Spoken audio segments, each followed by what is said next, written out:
welcome to Wishlisted, a showcase of our favourite demos from Steam NextFest. NextFest is all about the joy of discovery, but with so many demos getting released in such a short amount of time, it can be bewildering. So we've decided to show you 10 games which we think deserve your attention. These are all upcoming games that we're genuinely excited for and that we think should play nicely on handhelds. Because we know how much you love your Steam Decks and Asus ROGs, Your Lenovo Legions and Logitech G Clouds. Your GPD Win 4? Has anyone got one of those? No. nah. Well, first up, we've got a throwback to the Sega Saturn. I promise you it's good, don't switch off.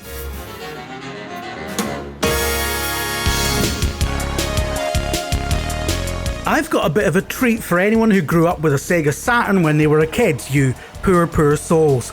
Parking Garage Rally Circuit harkens back to the golden age of arcade racers, where Sega reigned supreme with titles like Daytona USA and Virtua Racing. So naturally, the best arcade ports were on Sega Saturn, and so it makes sense that this retro-style drift racer pays homage to a machine that was infamously trounced by the PS1. However, it plays a bit more like Mario Kart than Daytona.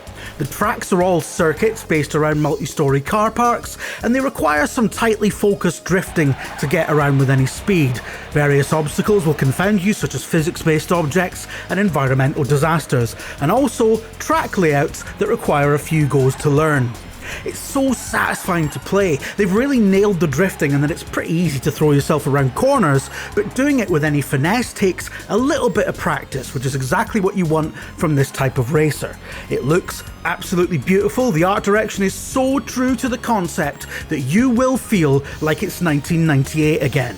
Big Breakfast back in the telly, Blur vs Oasis, New Labour, the whole thing. Get it wishlisted.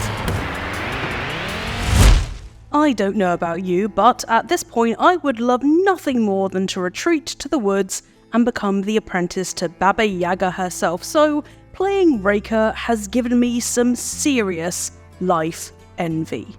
As Reka, Baba Yaga's apprentice, you are a fledgling witch learning the ways of the wild in Emberstorm's eponymous game, Reka. Made by a team of just 8 people, the demo is gorgeous and generous, with about an hour and 20 minutes of playtime if you explore as thoroughly and chase down goats with as much tenacity as me. One of my favourite things about Reka is helping the villagers with their tasks, which is a nice thing to do, sure, but doing so also gets you special items to decorate your hut with. Your hut. The one that walks around on chicken legs. That you can build from scratch, walls and all, to look exactly how you envision it. Reka's scope is way beyond what I expected. As well as having a dedicated building aspect, you can take control of your hut and walk around on those avian legs to sit and settle wherever you want. Magical creatures are an everyday part of life in the world of Reka, waiting in the trees or bottled up by a merchant for a reason that escapes me at this moment. One small detail I love is that each and every villager has their own name. They're not farmer or goat herd, but individuals, making Reka's encounters with them feel that bit more real. Through all this footage, you've already seen just how beautiful Reka is, but I'm going to stress it here just to make sure the message really gets through. It is stunning. The grass that gives way beneath your feet, the sun streaming through the trees, even the witch hut walking through water. I am a sucker for desaturated colours, so naturally I love everything about how Reka looks, but seriously, how could you not? Reka is due to release in the second quarter of 2024, so I heavily encourage you to wishlist it, ditch 2024, and escape to the Slavic forest with me. Were you the type of person who spent most of their childhood holding lavish wedding ceremonies for their Sylvanian family's toys? Did you like to send your cute little woodland creatures on exciting dates and perhaps even make them smooch by the end of them? If the answer to any of those questions was yes, then oh my, do I have the ideal game for you to wishlist. Love Ghostie here is a visual novel-style dating sim with a difference. And that difference is, well, I'm sorry to say this, but but you're dead. Don't let the lack of a physical form get you down though, because it turns out there's still a lot of life left in the afterlife. Love life, that is. In Love Ghostie, you play as a ghost, but not the scary kind of ghost that sends chills down your spine by making things go bump in the night. Oh no, you play as a nice ghost. You can tell that by the hearts on its chubby little cheeks, and it's your job to make things go bump in the night in a completely different way by influencing the romantic relationships of the residents who've just moved into the manor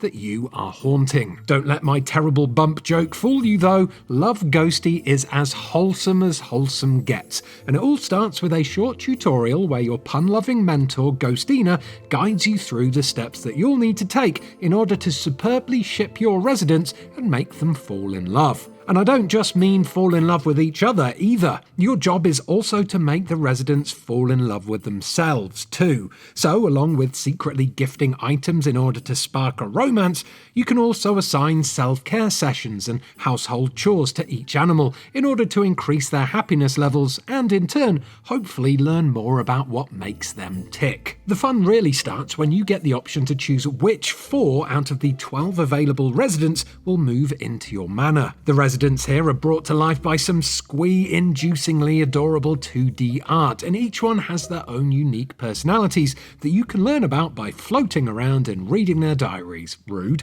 or by buying them gifts and decorations for their rooms using the website eepbay. Seriously, I wasn't lying, the puns are spookily strong with this one. Because every resident can be romanced by every other resident, that means there are a total of 66 combinations of couples, and each one has their own unique storylines that are so much fun to spy on. And I do mean spy because once a date kicks off, all the ghosties gather around in the cinema to watch how the story unfolds. Will the date be a resounding success that paves the way towards a perfect pairing? Or will there be some unexpected outcomes that result in some rather awkward, but ultimately very funny fumbled flings? Whether the dates go well or not, Love Ghostie's wonderful writing will warm your heart. Its management aspects will appeal to your inner interior designer, and its charming cast of potential couples will have you replaying the game over and over again, just so that you can experience every little bit of shipping that there is. So, if Love Ghostie sounds like your kind of thing, get that demo downloading now.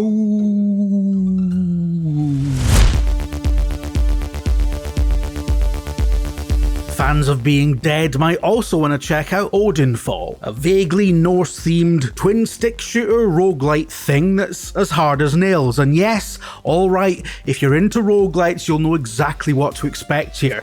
Multiple runs through procedurally generated levels, incremental character upgrades and unlocks, and a very gradual sense of progression while not actually making any progress at all for hours and hours and hours. The delayed thrill of getting past a certain bit, finally, through a combination of practice and luck. Why wasn't I given a missile launcher on the first 14 runs, etc, etc. But as with everything, it all comes down to execution, and Odinfall is executed very well indeed. It feels good in the hands with its smooth movement and precision shooting, and each different weapon type has a tangible effect on the gameplay with wildly different propositions for accuracy versus damage dealt. The more exotic weapons tend to be hard to master but devastatingly effective when used properly. Explosive weapons are good at leveling the playing field but carry a lot of risk of self-immolation, and there are plenty of relatively normal point-and-shoot firearms which pose little risk to the user but which take a lot longer to kill things, leaving you open to maiming.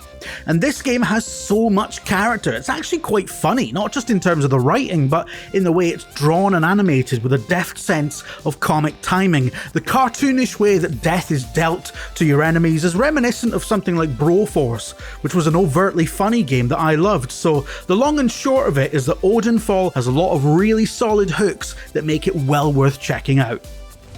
What's the Car has made me question everything I thought I knew about the potential of these vehicles, which isn't much, but even for those of you who are bona fide mechanics or even just car owners, What the Car has some intriguing alternatives to wheels, because you won't be needing them in What the Car. If you've played What the Golf, you can probably guess what is coming. a driving game that doesn't go the way you'd expect.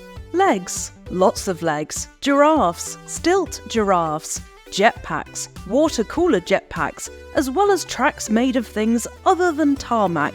Those are but a mere taste of the kinds of things that you'll find on your car, and then it's a simple case of making it to the finish line by whatever means necessary, but in What the Car's case, it's probably more accurate to say whatever is possible.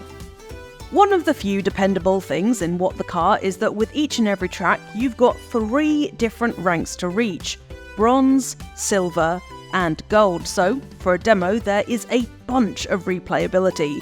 Doing it in super quick time might not be quite your thing. I for one hate being rushed, so I can sympathise, but there's still something for you: cards to collect. Seriously, for a demo, the amount available to play around with is incredibly generous, with not only at least a dozen tracks to speed through, but also an overworld with bears to torment and secrets hidden away in places that will put the dexterity of your card to the test. Swamp, desert, snow, industrial and forest biomes with appropriately themed courses are all included in the demo. And it's free. In fact, the What the Car demo is the most generous one I've come across in all the demos I've played for Wishlisted, so you know what you should do? Wishlist it. Ah, the north of England, where people cycle up hills to deliver fresh loaves of Hovis, where flat cap wearing football fans drink pints of bitter until the sun goes down, and where the cast of Last of the Summer Wine pass the time during retirement by creating calamitous contraptions whilst trying to get off with Nora Batty. As a softy southerner who was born and bred in Oxfordshire then, I almost feel unqualified to talk about this next game, especially seeing as I just rattled off a bunch of lazy stereotypes, but Thank Goodness You're Here is absolutely, unashamedly and unapologetically northern, and because of this, it's an utter delight to play. Developed by Yorkshire Games Studios' Coal Supper, Thank Goodness You're Here is described as a slapformer, presumably because that seems to be the only way that the tiny, voiceless travelling salesman that you play as is able to communicate with people and interact with things. Set in the fictional town of Barnsworth, it's your job to pass the time before your meeting with the mayor by wandering around and doing odd jobs for the increasingly bizarre NPCs that live there. It takes literally seconds from the start of this demo for the proceedings to descend into absurdist humour. So if you're a fan of things like, Reeves and Mortimer, you'll feel right at home in Barnsworth as you potter around slapping moles, talking to voles, and helping pub landlords fizz up their, beer barrels? The main questline for the demo, though, seems to be helping out this unfortunate fella who has his arm trapped down a drain. Thank goodness you're here. Oh, listen to that. He said the thing. With vibrant hand-drawn animation throughout and authentic regional dialects that are bound to confuse any non-English person who plays it, and probably a lot of English people too, to be fair, Thank Goodness You're Here feels like a breath of fresh northern air, in a space where almost every other game wants to cram in a season pass or be run as a live service. Thank Goodness You're Here may not appeal to everyone, but if you're after abstract originality and a darn good giggle, then hey up, you'll want to get this in on your wish list and all. Oh God, I'm so sorry. I don't know what came over me. That was terrible. I'll never be able to go further north than Birmingham ever again after doing that accent. Oh no. Blackjack is arguably the most perfect casino game, a thrilling game of risk versus reward with one simple goal that even a toddler can understand, which plays out vastly differently every single time. And so how do you improve on that perfection? Well, the developers of Dungeons and Degenerate Gamblers have a great answer to that. Powerful special cards and an unsettling narrative. Dungeons and Degenerate Gamblers places you in one of those strange dark fantasy pubs that sits on a fault line between the mundane and the arcane, and your chief interaction with this world and its denizens is via a souped up version of the game Blackjack, a version that has an initially baffling array of wild cards that change the arithmetic of the game in ways that can give you an advantage. For example, example, how about a card that lets you lock in an opponent's card, making their route to the magical number 21 much shorter and therefore more likely to overshoot? Or how about a card that adds a negative number to your total? Instant win cards that simply have the value of 21. Cards that invoke the spirit of St. Valentine to generate other romance-themed cards. It gets really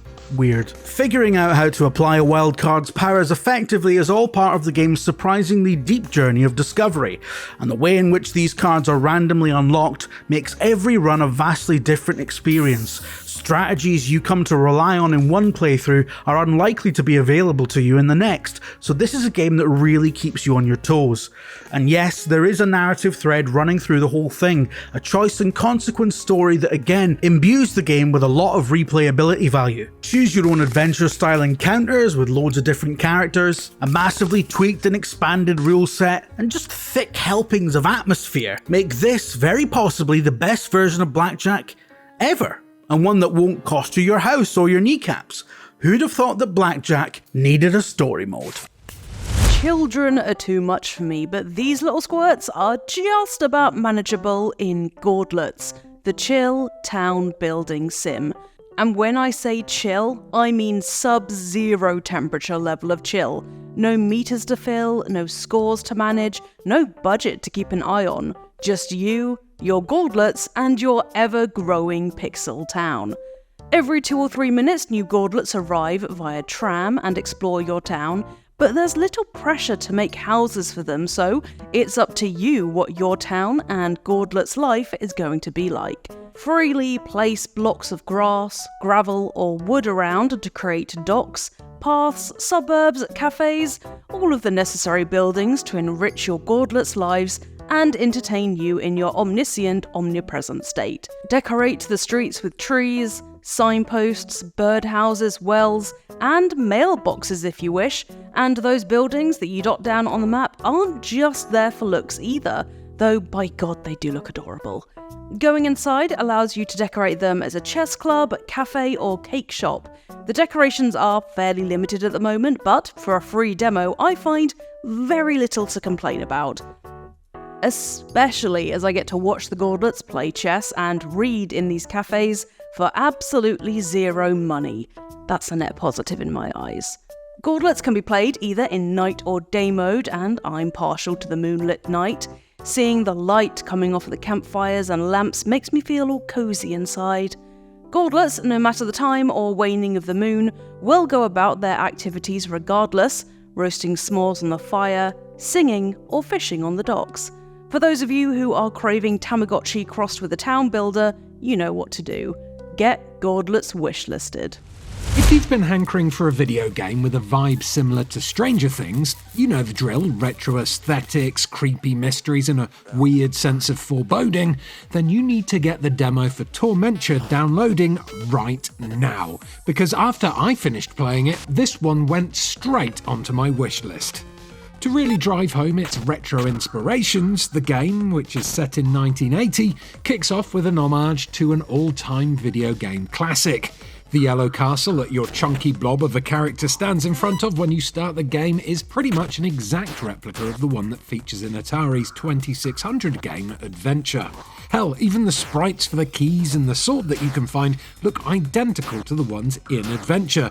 And to top it all off, it has this gorgeous soft focus CRT style filter on it that's bound to make gamers of a certain age feel incredibly nostalgic. Tormenture continues like this over a few hazard-filled screens, and as there are no real hints as to what you need to do, this forces you to slowly work out the mechanics of this old-school adventure as you guide your blob around its mazes and monsters. It's fairly confusing at first because, just like in the games it's inspired by, there are no real hints as to what you need to do. And then, just as you think you've gotten to grips with it all by defeating a fearsome dragon, the unexpected happens. The screen in front of you starts to shake and crack as if something is pounding on the glass, trying to break its way out from inside.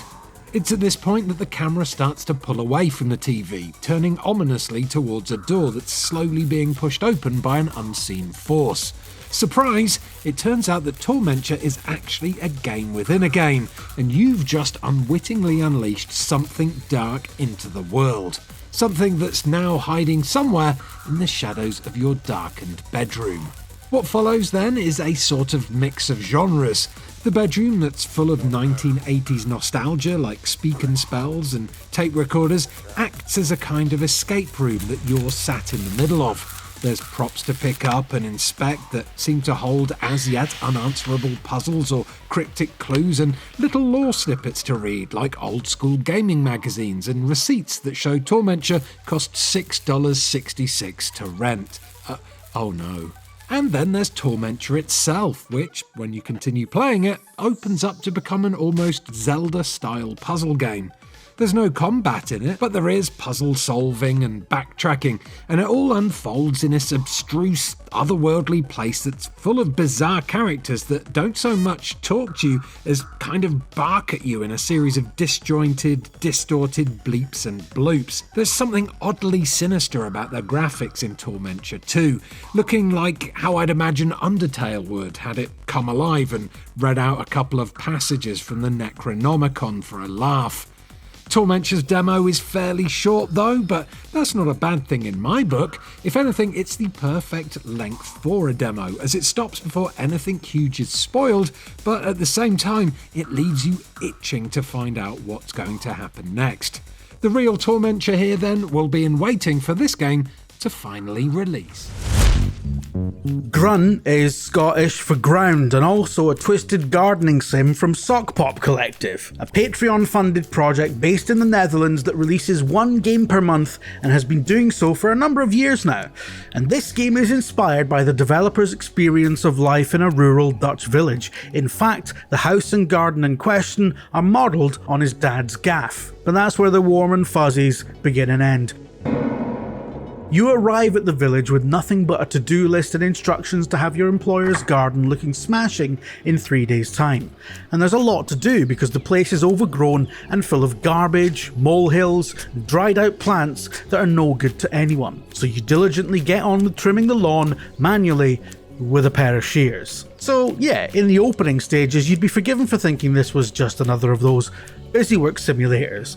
But it's one with a twist, because this is actually a supernatural horror experience in the Twin Peaks mold that starts off with a low-key sense of dread and ramps up to a high-key sense of being murdered in a twisty dream corridor if you don't keep your wits about you. The full game promises an entire village to explore, full of characters to talk to and dark secrets to discover, but the demo that's available now is pretty substantial too, offering multiple endings of its own and a pretty meaty taste of the terrible mysteries to come. Fans of exploration, mystery, and an overwhelming feeling that you're being watched should get on this demo as soon as possible.